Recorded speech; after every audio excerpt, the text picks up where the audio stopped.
Hello everyone. So I hope you are doing well. So as you all know, we are covering one day one anecdote and quotes. So today we are going to read, I think two to three anecdotes. ठीक है, and a lot of simple quotes we will understand here. और actually we will learn जो simple हो और जो easy to understand and easy to learn हो, जो हम इजीली यूज़ कर सकें. ठीक है, वैसी चीज़ें हम कोट्स देखेंगे और एनेक्डोट देखेंगे. So let's get started. So जो यहाँ पे कोट है, एनेक्डोट है सॉरी, तो ये है हमारा, ये टॉपिक है देखो, indigenising the defence sector status challenges and opportunity. So you have seen the topics, like ऐसे जो टॉपिक्स होते थे जो कोर सब्जेक्ट से आते थे, किसी पर्टिकुलर थीम पे आते थे, वो बहुत पहले आते थे. अभी जो है बहुत सारा ट्रेंड चेंज हो गया है, तो अभी बहुत से ज़्यादा फिलोसफिकल आता है. बट यू डोंट नो कि कब फिर से यूपीएससी इस चीज़ को वापस ले आए, बिकॉज वो चेंज करते रहते हैं. ठीक है, टाइम टू टाइम. तो इसलिए जो है हमारा ये इम्पोर्टेंट है कि हमें ना एटलीस्ट अब पता होना चाहिए कि हम कैसे जो भी पढ़ रहे हैं उसको हम कैसे यूज़ कर सकें. इवन तो कि वर्स्ट केस सिनेरियो में अगर कोई किसी ऐसे टॉपिक पे आ जाए लिखने को, तो हम लिख सकते हैं. ठीक है, जनरल टॉपिक्स पे. ठीक है, तो लेट्स सी. यहाँ पे है, यहाँ पे बेसिकली रेफरेंस लिया गया है जो 1971 का वॉर था. So the year was 1971. A bitter war for Bangladesh liberation was being fought between India and Pakistan. So Pakistan's allies, जो पाकिस्तान के allies थे, USA and China, were naturally hoping for the Pakistani victory.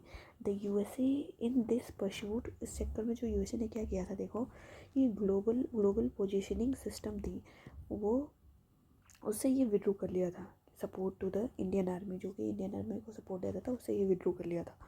सो दो India emerged victorious, इसके बाद भी India victorious emerge हुआ. And strategic imperatives of indigenizing the defense sector, yes, were well understood. उसके बाद ये समझा गया कि भाई इंडिजिनाइजेशन कितना ज़्यादा इंपॉर्टेंट है.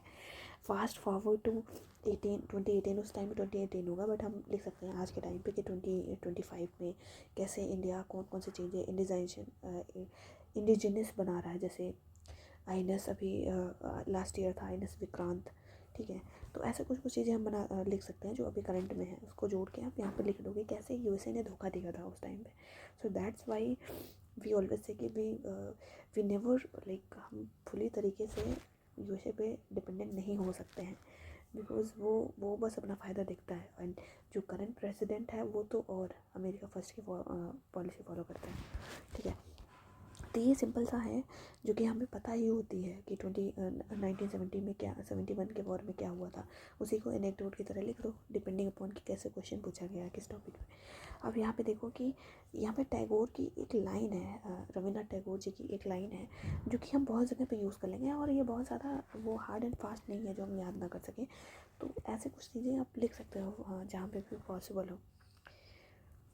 बेसिकली ये फ्रीडम पे लिखी गई, फ्रीडम क्यों ज़रूरी है. ठीक है, उस पर लिखी गई कि the words of Tagore can be a way ahead for all of us. कैसे देखो यहाँ पे, where the minds are without fear and the head is held high, where the knowledge is free, where the world has not been broken into fragments by narrow domestic walls.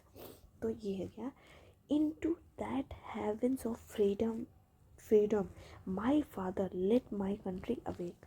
ये उन्होंने ही बोला है. ठीक है, तो इसको जब भी हम फ्रीडम की बात आए तो you can coat it either in the introduction section और इन द कंक्लूडिंग पैरा में आप लिख सकते हो. तो ठीक है, तो ये हम बहुत जगह पे यूज़ कर लेंगे जब भी फ्रीडम की बात आएगी. ठीक है, नॉट ओनली इन ऐसे paper, but you can use it in your GS paper. GS 2 में हो जाएगा freedom of speech and all, या GS एथिक्स में हो जाएगा, GS 4 में इजीली हो जाएगा. ठीक है, एंड GS 1 में भी और GS 3 में भी to some extent you can use it.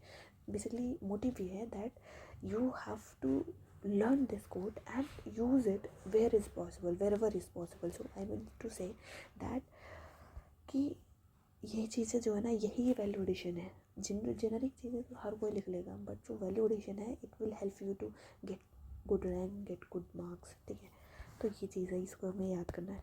Next एक और हम देख लेते हैं, ये जेके रोलिंग के बारे में है। तो बेसिकली जेके रोलिंग का एग्जांपल सब लिखते हैं कि उनकी जो हैरी पॉटर थी कैसे उन्होंने स्ट्रगल किया एंड ऑल, बट एक क्वेश्चन की तरह देखो कितने अच्छे से यहाँ पे एक इंटरप्रेट किया गया कि how many JK rolling does the society truly have.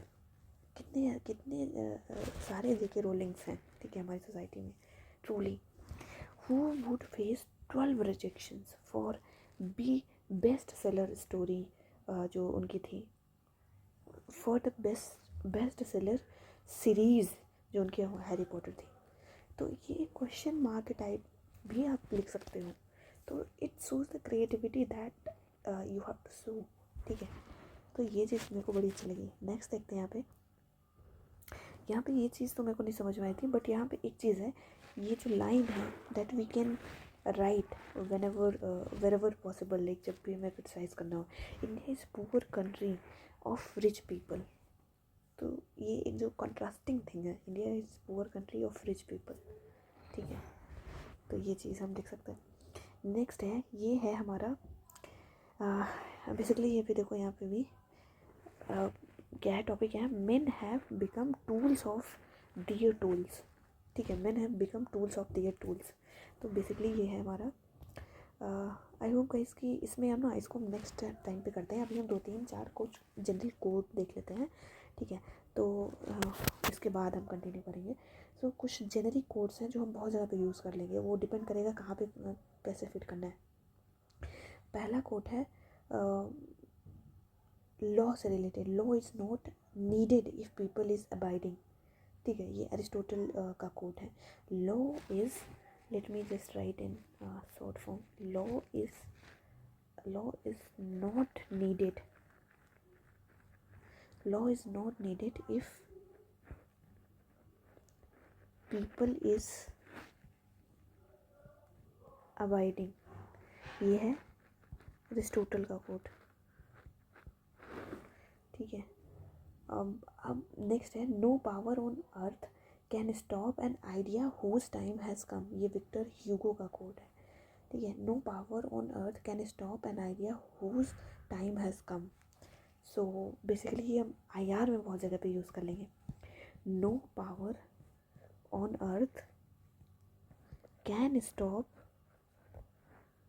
N idea whose time has come, time has come. ये है Victor Hugo.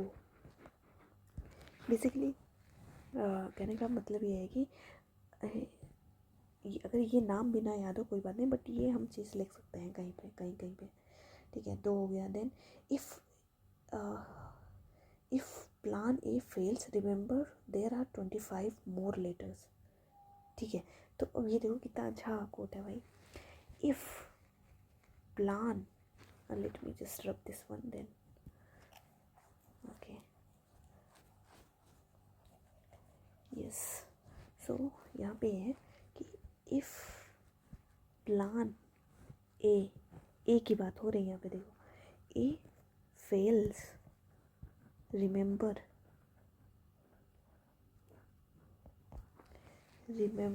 There is 25 more letters. So basically ये वाली जो लाइन है ना, हम बहुत जगह पे यूज़ कर लेंगे व्हेन इन ऐसे सेक्शन की अगर हम बात करें तो when you are giving way ahead, जब भी आप वे अहेड की बात कर लेते हो, जब मेन बॉडी पार्ट में आप 6 से 7 पेज लिखते हो, फिर उसके बाद लास्ट में वे अहेड की बात करते हो, तो you can write such quotes, ठीक है। तो उससे एक इम्प्रेशन बन जाता है, ठीक है। ये बेसिकली अगर नाम देखा जाए तो ये किनका है, क्रिस। नाम लिखने की ज़रूरत नहीं है, सच की सबका नाम हम नहीं याद रख सकते हैं, बट ये जो लाइन है उसको हम यूज़ कर सकते हैं ना पासिंग रेफरेंस में, तो ये अच्छा इम्पैक्ट डालेगा, ठीक है। क्रिस गैलीपियो, ये इनका है, बट नाम याद रखने की जरूरत नहीं, ये याद रख लो। If plan A fails remember there is 25 more letters. Very simple, very effective, ठीक है। तो ये वे हेड में बहुत अच्छे से यूज़ हो जाएगा, इवन दो GS में भी यूज़ हो जाएगा, ठीक है। सो गाइज आज हमने 3 कोड देखे, 2 एनोटोड देखे। अब हम नेक्स्ट टाइम पे बहुत सारी चीज़ें हम और देखेंगे, ठीक है। See you next time, thank you.